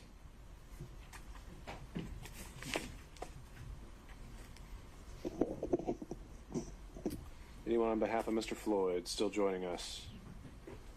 All right, moving on. Mr. Cromwell. Two brief questions, Your Honor. I think everybody's exhausted with this line of question, right? We'll go, Mr. Bradley. When did you withdraw from Mr. Wade's divorce case? I don't have it in front of me. I don't have the file. Was it sometime in 2023? No, it would have probably been, 2023. See, I left in 2022. It could have been anywhere between July of 2022 and maybe December of. It wasn't. I don't have the accurate date, but it wasn't when I left, and it wasn't. Make it easier for Okay, all right. You were not his divorce lawyer at the time the interrogatory responses were filed in May of 2023. Is that true? Oh, no, I was not. Okay, yes. And as of today's date, Mr. Wade is still a married man. Would you agree? I haven't kept up with the divorce proceedings, but I think they're still open. Okay. So, and if they're still open, that means he's still a married man. Yes, that's correct. So if the fact that in a pleading there is a reference to the marriage is irretrievably broken, that doesn't mean the marriage ends, does it? I guess you have to ask the judge that's handling the case. Well, it doesn't end until there's actually a divorce decree signed by a judge. Would you agree? I would agree. All right. Thank you. Okay, Ms. Cross, were you taking? I am, Your Honor, and I'm going to have a minute. My cross-examination might be a long one. So we can go for about an hour and a half. Can I have just a 5-minute break? Sure. All right. We'll be back in 5.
Okay, we're back on the record, and maybe we're not.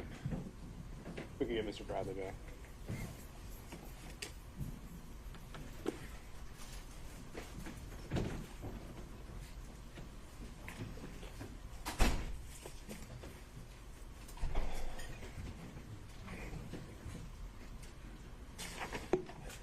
While he's coming out, Ms. Merchant, for planning purposes, based on Mr. Bradley's testimony was presented, do you anticipate calling any further witnesses? All right. This is made out had a copy of the church speech that I think he was talking Right. about. We'll handle that with housekeeping at the Yes, end. okay. Okay. Ms. Cross. Thank you,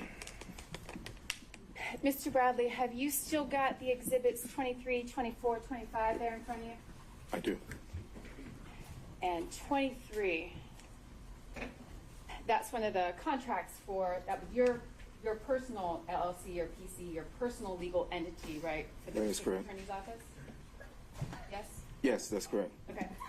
And I understood your testimony to be that any income that came into the partnership, when I say partnership, let me be more specific.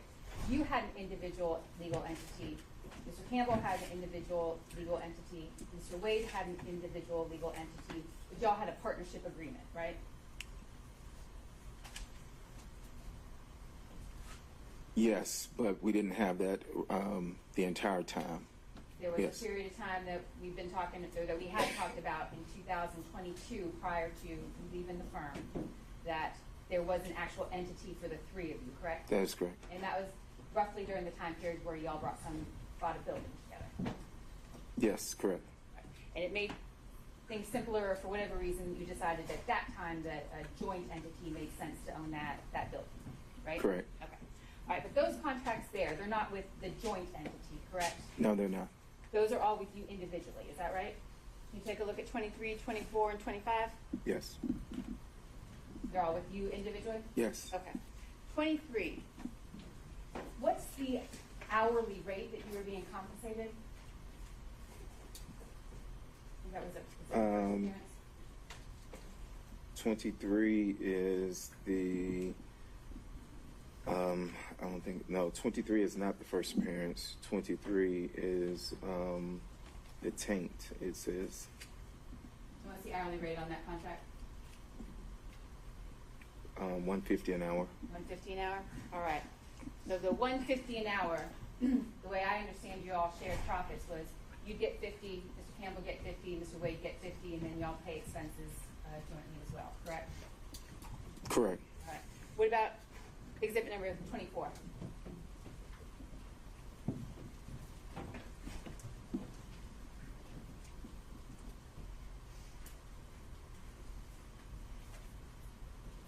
It seems to be the same.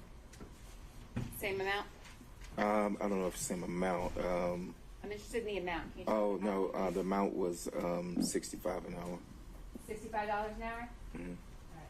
That's not a particularly high rate for an attorney in the Atlanta metro area, correct? No, it's not. All right. Was that a government rate that you were willing to accept at that time? Yes, that is correct. All right. And so the $60 you're getting for that contract, again, that split three ways, you, Mr. Wade, and Mr. Campbell, correct? That is correct. So when you were being Minus asked- expenses and stuff like that. But yes. Exactly. That was the income, and then expenses come from that, and then profits, whatever's at the end, correct? Correct. All right. So when you were being asked questions about Mr. Wade, I think the phrasing, and I object to, but I think you might recall the question, Mr. Wade brought you this contract, or Mr. Wade got you this contract. Do you remember those questions? Yes, I do. All right. So we're talking then about a split among the three of you of about $20 a piece, right, for that particular contract? For this one, yes. All right. What about 24? You got 24 there? I'm sorry, 25. You got that in front of you? I do. What's the hourly rate on that one?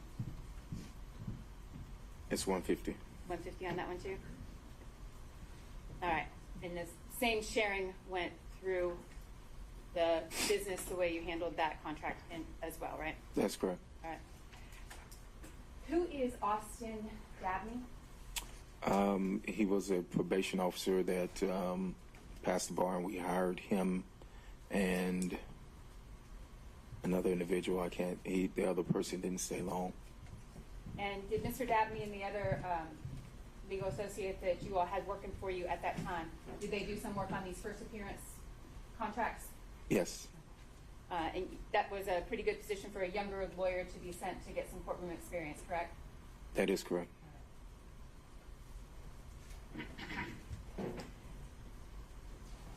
2020, you're aware that Mr. Wade had a serious illness during that time? I'm aware. And you and Mr. Wade, I think you described your relationship in a lot of details earlier about specific circumstances. But you were business partners in, let's say, up till the time you left in summer 2022, correct? That is correct. You were business partners up until that time? Yes, I said yes, that is correct. Okay. And while you didn't socialize together frequently, you considered yourself a friend of Mr. Wade at that time? Yes, we were friends at that time, yes. All right. You are no longer business partners. That is correct. You are no longer friends.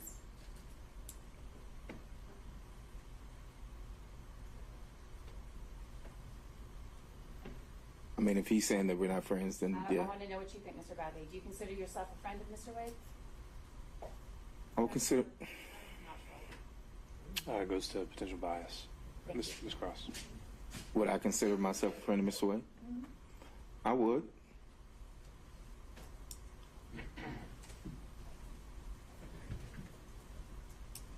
You were asked questions, Mr. Bradley, about the circumstances under which you left the firm. Do you recall those questions? I do. All right. And you left the firm. The firm remained the same as far as other employees, Mr. Wade, Mr. Campbell, as the named partners of the firm. You were the one who left, correct? That is correct. And you termed it as a disagreement. You recall answering questions as though you left due to a disagreement. Yes? Yes.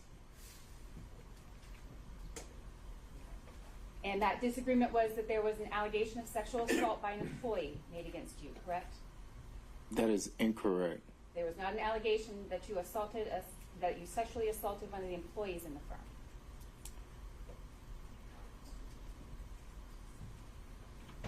That is incorrect, but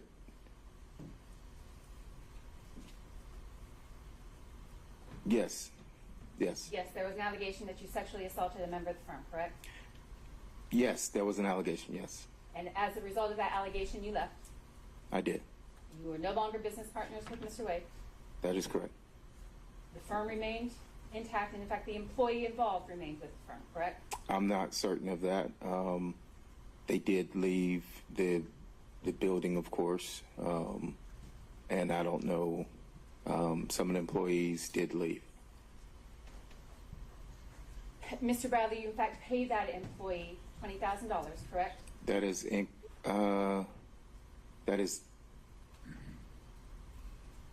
incorrect as far as what was.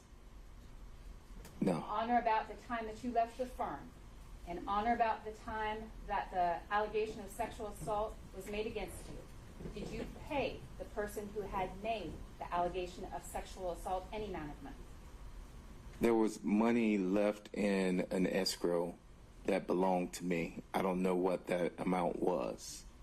And did that money that was left in the escrow that belonged to you, was that paid to the employee who said that you sexually assaulted her? I never signed any. I never gave any money. I left the money in the escrow account. What happened to that money? I can't. I don't know what happened to it. For what purpose did you leave the money in the escrow account when you left the firm? I left the money in the escrow account. For what purpose, sir? There was no purpose. You just left the money in the escrow account? Yes. If there's no connection to the money you left in the escrow account and the allegations of sexual assault that an employee of your firm made against you, why was it that you brought to my attention, or why did you respond the way you did about money in an escrow account when my question was, did you pay this employee any money? I didn't hand any money It was money from an escrow account, to my knowledge. To your knowledge, where did the money in the escrow account go? To the employee. To that employee.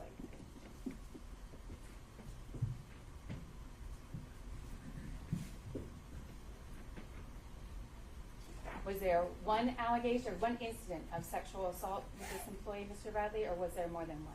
It's one incident. There were not two. To my knowledge, there were not two incidents. No. I'm asking for incidents that you have been involved in. Were there two incidents where you sexually assaulted this employee? No, I didn't sexual assault anybody. Was there another occasion where you paid any money as a result of an allegation of sexual assault against you? No. Did you sexually assault any clients of your firm? No. Never. Never. Who's Anna Rodriguez? I don't even know that name. You don't recall a client named Anna Rodriguez? Anna Rodriguez? No, I do not. Never met her? I do not recall the name Anna Rodriguez. Pardon me, Your Honor, I would object to this. I'm not sure what we're trying to do here. So I would object to this one with that question. All right, Ms. Cross.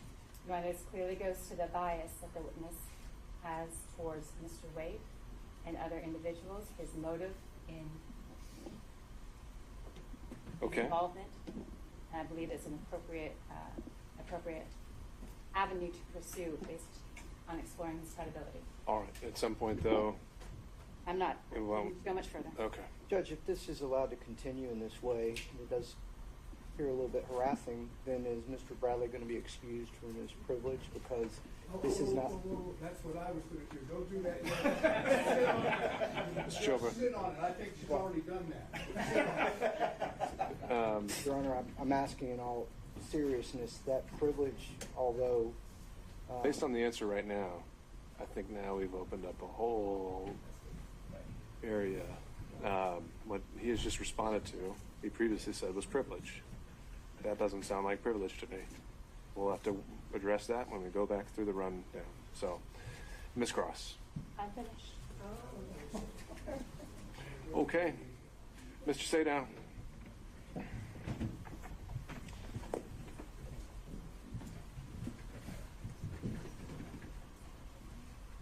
You were accused by Mr. Wade of misconduct in the course of your representation of Mr. Wade, correct? I was not accused by Mr. Wade, no. Who accused you? Did Mr. Wade not, based on the questions were just asked, did Mr. Wade not bring to your attention these sexual assault allegations?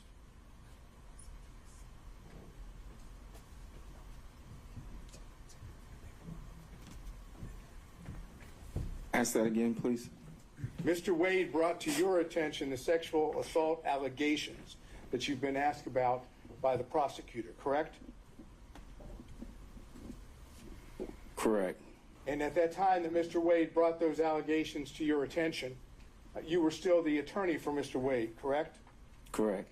And therefore, your conduct as an attorney, and the attorney at that time for Mr. Wade, was called into question by Mr. Wade's passing along to you allegations of misconduct, correct? I object to that. I don't think that's factually true. I don't know that that's not. I know that that is not legally true. The attorney-client relationship is of a matter. It is not vitiated by other instances or anything outside that matter. I'm not sure that that's accurate. He was accused by Mr. Wade, his client. Do you mind if I speak? I allowed you to speak. Mr. Sadow. Mr. Wade accused this gentleman of misconduct in the performance of activity while he's an attorney working with Mr. Wade and representing Mr. Wade. Those allegations of misconduct open up the question of whether or not he can defend himself by now discussing his confidential communications with Mr. Wade in connection with the representation as well as the allegations. That's the position of the defense. Understood. So what is the question you're putting? My question I'm going to ask you now is, tell us what Mr. Wade told you about when he began his relationship with Ms. Willis. All right, so where I think we are with this is that Mr. Bradley previously testified that the reason he left the firm was totally and completely covered by privilege. When asked by the state, he went into a factual scenario that, to my mind, I don't see how it relates to privilege at all. And so now I'm left wondering if Mr. Bradley has been properly interpreting privilege this entire time. And I think the only way I can cure that is by having that in-camera conversation with him. May I suspend my redirect for you to have that conversation? I think that makes sense. But is there anything else, though, that you were going to cover other than this issue? No. Okay. Ms. Cross, any reactions? Only to, Your Honor, the premise of Mr. Sadow's question was that Mr. Wade accused Mr. Bradley of the sexual assault. That was not my question, and I don't believe that's factual. Though there was an employee who accused Mr. Bradley of sexual assault. Okay. But regardless, though, the point is that the circumstances of his departure from the firm, from what I've now heard, had nothing whatsoever to do with his representation of a divorce.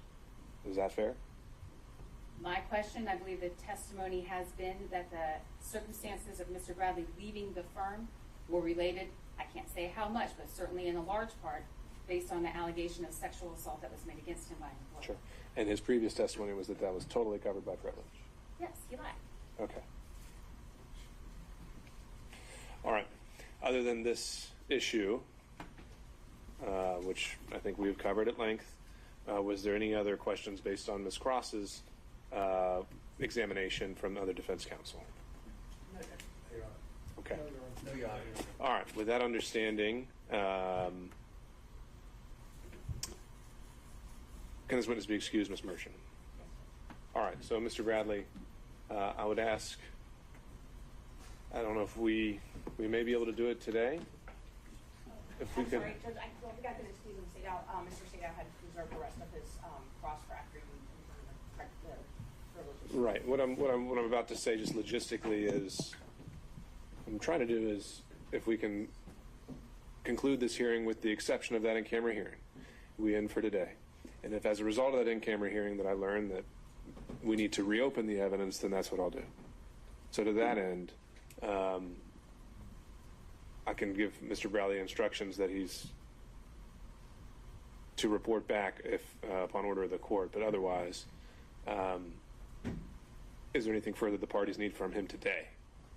Not from him, but I wanted to get those. I know there's other housekeeping things and things we need to do. And based on his testimony, we do have another witness, Your Honor. It doesn't involve Mr. Bradley Right. requiring to be here. Okay, so now the state does have another witness. I do. Okay. All right. In that instance, okay, Mr. Bradley, you can step down, sir. However, I'm giving you the order to stay in touch with your attorney, and then we're going to have to find a time to meet again and go into an in-camera session. Do you understand, sir? I do. Okay. All right. Thank you, sir. You can step down. Mr. Chopra, do you have a card for me? I do, Your Honor. Okay. At least I hope I do.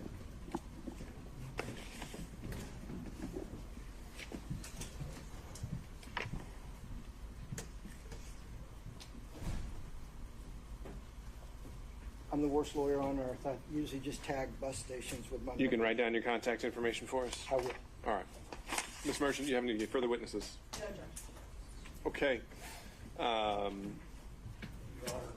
on the issue of the Bill Solinsky, 1006, Ferguson 611, we're not going to call him. We think the chart, the foundation of the source of the chart is sufficiently in evidence, and we can just use the chart during argument under a 611 demonstrative. Okay. And any objection to this entry as a demonstrative, Ms. Cross? No, Your Honor. Given the parameters we discussed earlier. Okay. Can we go ahead and mark that an exhibit and make it part of the record in advance of argument, since I don't know when we're going to be able to have that scheduled. I think this would be Defense Exhibit 28. But let me go down the order just so we're staying organized. Ms. Merchant does not have any further witness. Excuse me. Ms. Merchant, on behalf of Mr. Roman, has no further evidence. Mr. Sadow. Your Honor, we are in the process, if the court will allow us, to obtain certain phone records the introduction of those phone records. We have them in draft. I say draft, we have them informally, we do not have certification. And they would deal with, remember I asked Mr. Wade about certain activity down in Hapeville during the time period, and it deals with that specific time period. So we're talking about February to March of 2021 to November 1st of 2020. And is it your intention that you would want to introduce these solely as an exhibit, or you think that this should reopen and bring us back for an entirely new evidentiary day with witnesses? I think that we would want to, if what we believe is there, based on our preliminary research, is there, we'd like to reopen and be able to introduce the records and someone to explain what it is. But that's it. Certainly, I'm sorry, were you finished, Mr. Segal? I believe so. All right. State will certainly have an objection to that. This hearing has been set. We haven't seen the records, so I don't know if I have any objection to what they are. But the day has been set for quite a while. We object to leaving the evidence open for any purpose. Okay. And Mr. Sadon, when did you first go about trying to obtain these records? I know it's also the Delta records. As soon as we got a hearing date and the state's response, so what happened was when the state responded, I think it was February 9th, and admitted to the relationship but put parameters on the timing, I sent some subpoenas out in response to that, so that was February 9th. Problem is, Delta, AT&T, all these folks aren't super fast about that. And so I know Delta, we're also waiting, I wanted to remind the court, waiting for those records to be submitted. And AT&T actually emailed me these phone records yesterday morning on the way to court. Okay. All right. Any further exhibits that are self-authenticating? If counsel are able to provide those, obviously serve those on opposing counsel, and then before sending them over to us, let us know whether they would be tendered with or without objection, just purely on authentication or hearsay issues or relevance. We can make those part of the record, and I'll reserve whether this reopens a full hearing format. But the exhibits themselves, I'm willing to have come into the part of the record, but there will be a cutoff point very soon, as soon as we schedule argument. All right. Any other evidence, Mr. Sadow, then? No, Your Honor. So that would be cell records. Mr. Stockton? Any evidence? All right. Mr. Durham, if you're still with us? No, Your Honor. All right. Mr. McDougald? Certified copies I mentioned to Your Honor yesterday, Your Honor. Okay. And why don't you lay those out for the record?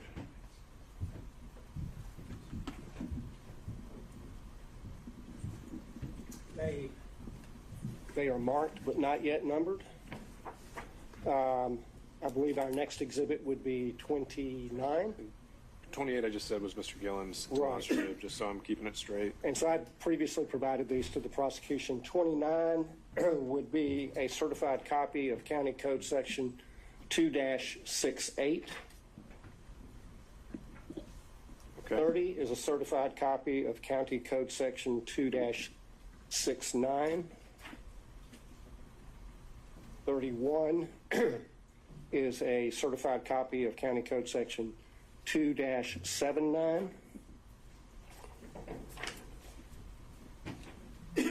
32 is certified copy of County Code Section 10-114. 33 is a certified copy of County Code Section 10-115. 34 is a certified copy of County Code Section 102-464.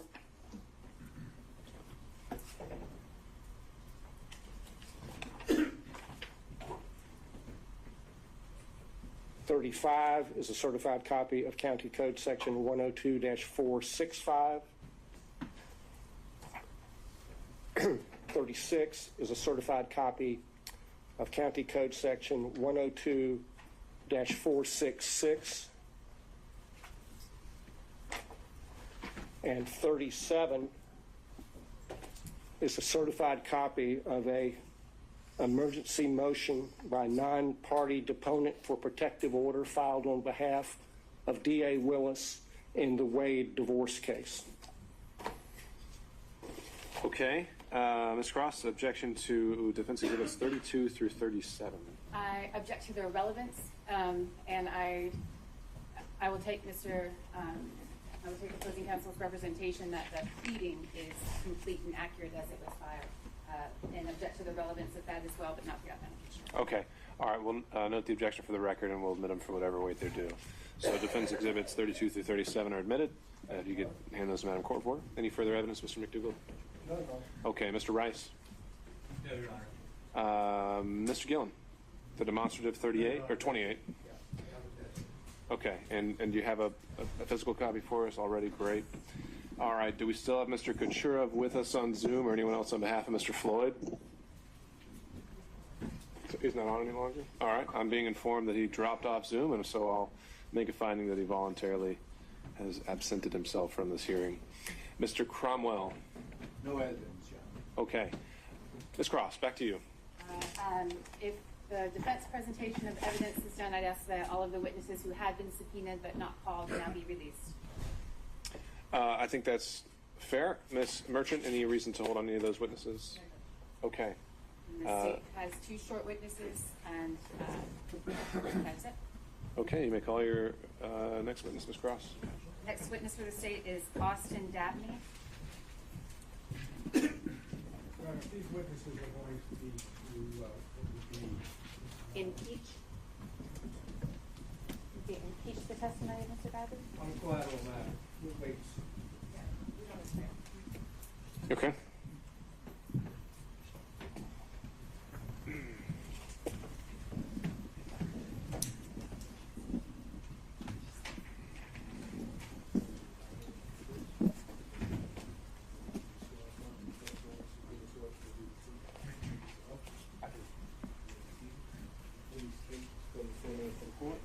Yes, my name is Austin Dabney. That's AUSTIN DABNEY. Good afternoon, Mr. Dabney. Good afternoon. I want to direct your attention. Well, first of all, how are you employed? I am employed right now. I have my own firm. You're a lawyer and you've got your own law firm? That's correct. All right. I want to direct your attention to 2000 and 2021, 2022. What was your employment at that point? Yes, I was employed with the Wade Bradley Campbell firm. And that's Nathan Wade, Terrence Bradley, and Chris Campbell? That's correct. All right. And what did you do in that firm? I was an associate attorney. All right. And don't need a whole lot of detail, but generally speaking, who in the firm did you work for? What kind of matters did you handle? Well, I believe I worked for all of them equally. They would all give me tasks to do, which court dates to go to, what cases to work on.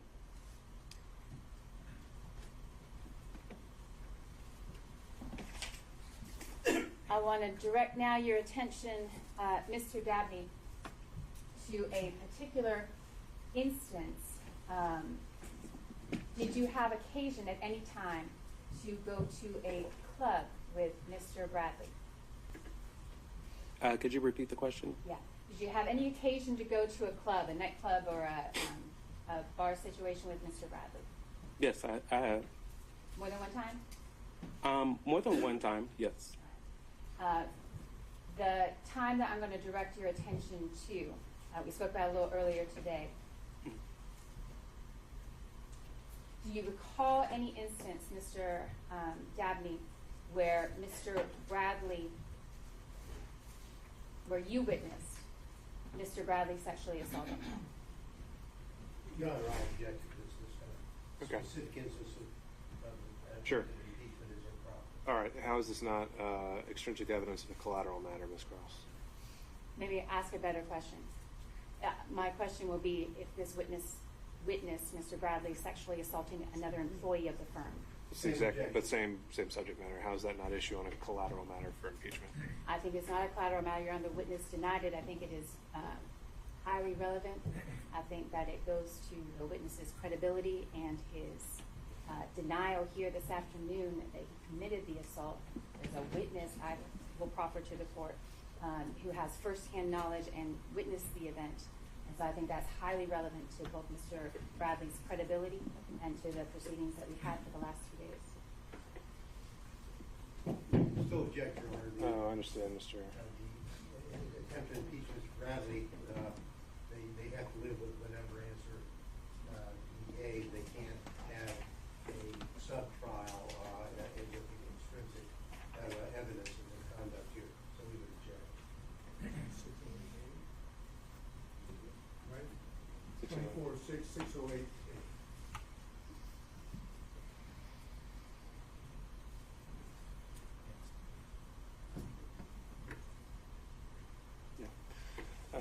Ms. Cross, under 608, I don't see how this isn't well beyond the core facts at issue. I think you confronted with him. I think he answered them as he saw fit. An argument can be made as a result, but to go down a whole mini trial on whether he did or did not do this and circumstances of his leaving the firm, I don't see how that gets past 608.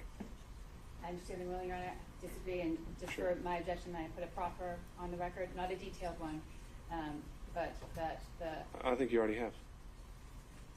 I'd like to, with the court's permission, I'd like to make it clear that the sexual assault I'm referring to was the same employee that I asked Mr. Bradley about. I just wanted that to be clear.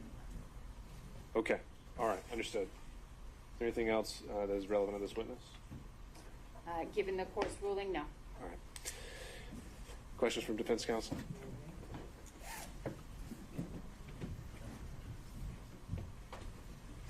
Good afternoon, sir. Good afternoon. When did you start working at the law firm? I believe I started working, to my recollection, in March 2021. Okay. And at that time, do I understand that there was what I would call a three-way partnership or sharing arrangement at the law firm? I'm not aware of any sharing arrangements that they had, but it was the Wade, Bradley, and Campbell law firm. And did you work in the law firm office on a daily basis? I did. And during the time period you were there for the remainder of 2001? That is, you worked from March of 2001 at least to the end of 2001, correct? I didn't even have a bar license in 2001. I'm sorry, 2021. A little late. From March of 2021 to the end of 2021, correct? That's correct. Okay. During the time period that you were working at the law firm, did you see Fani Willis? During my time, could you repeat the question? In that time period between March of 2021 and November 1st of 2021, did you see Miss Willis? I may have recalled one instance where I saw her in passing. And when you saw her, was she at the law firm? That would be correct. And do you know who she went to visit? I do not know. You didn't see her go to Mr. Wade's office? I do not recall. Did you ever talk to Mr. Wade about Fani Willis? Could you repeat your question? Did you ever talk to Mr. Wade about Fani Willis during the time period of March of 2021 to November 1st of 2021? No. Did you know they were dating? No, I did not. Did you see anything did you ever socialize with Mr. Wade? As far as being an employee, yes. Well, I don't know what that means exactly, but did you ever go out to eat with Mr. Wade? On occasion, he would take the office out to lunch. Beyond that, did you ever go to a nightclub or drinking or any of that with him? No, I did not. Okay, so whatever relationship Mr. Wade had with Miss Willis during this time period, you don't have personal knowledge, correct? I do not have any personal knowledge. Okay. Thank you very much for being here. Thank you. Any other questions from defense counsel? Mr. Stockton.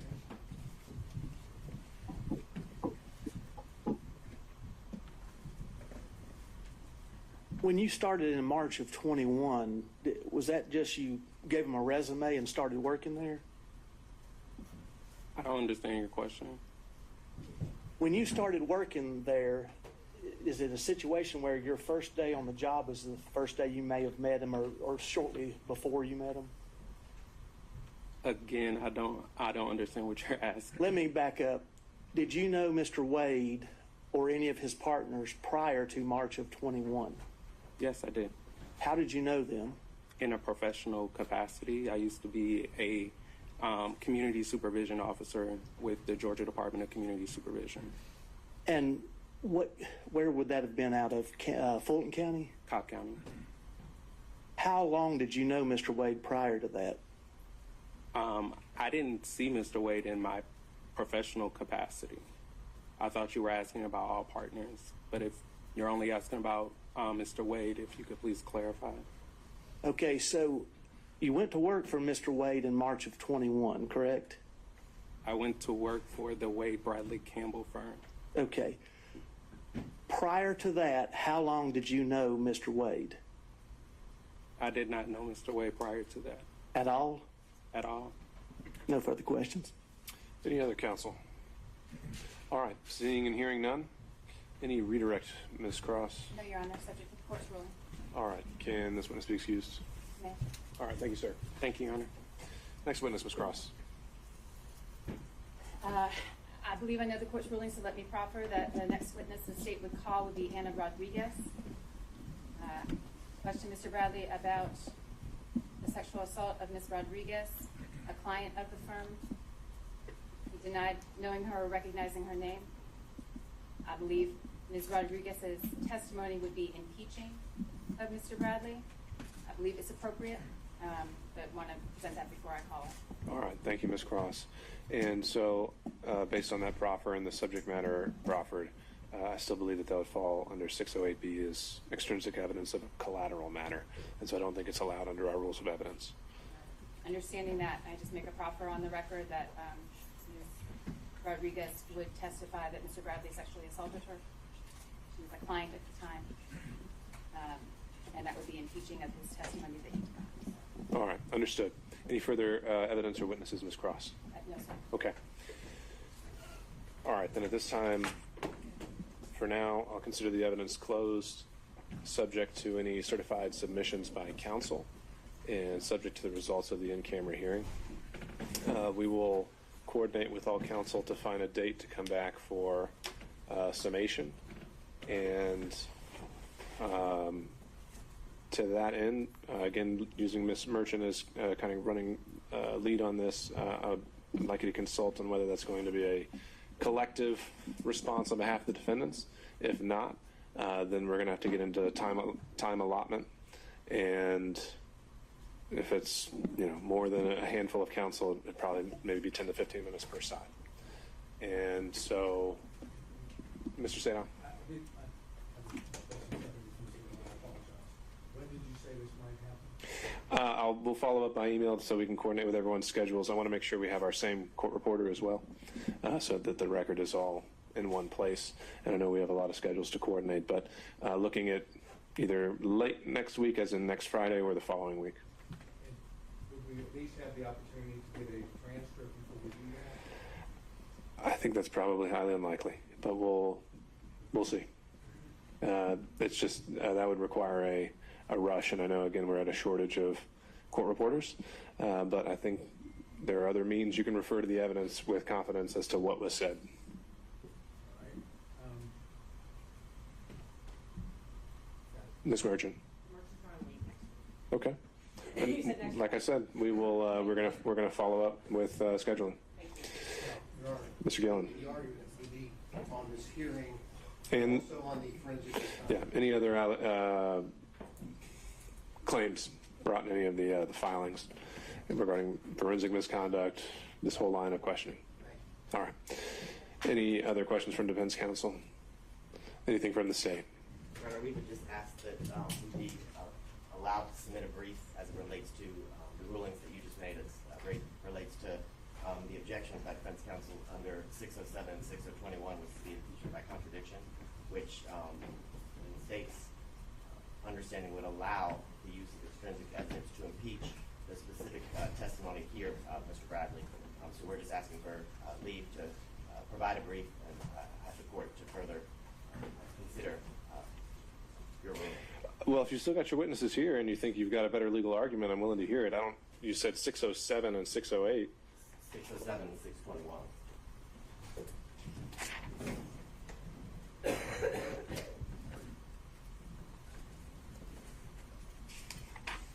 Okay, I see 621 and I see 608.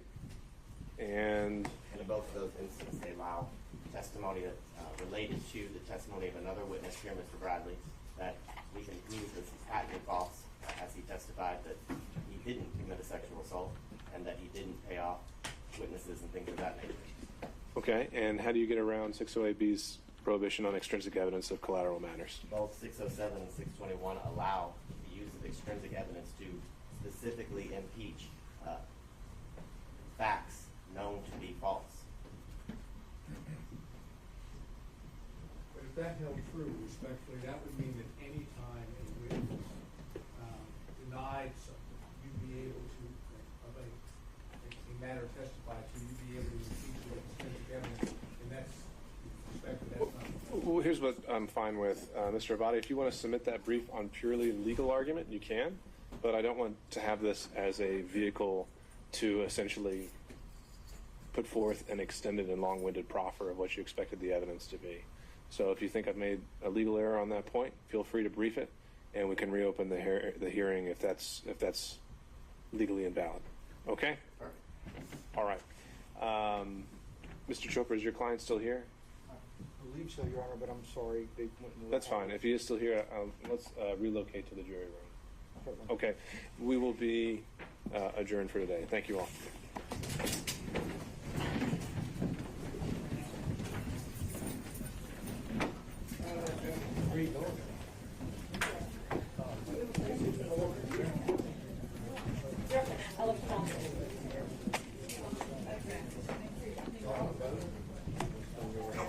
Ms. Taylor, I don't. It logged out on me. Do you think it? Yeah. Do you think it lost battery or? I don't. I mean, I don't need it now. Where are you going to put the?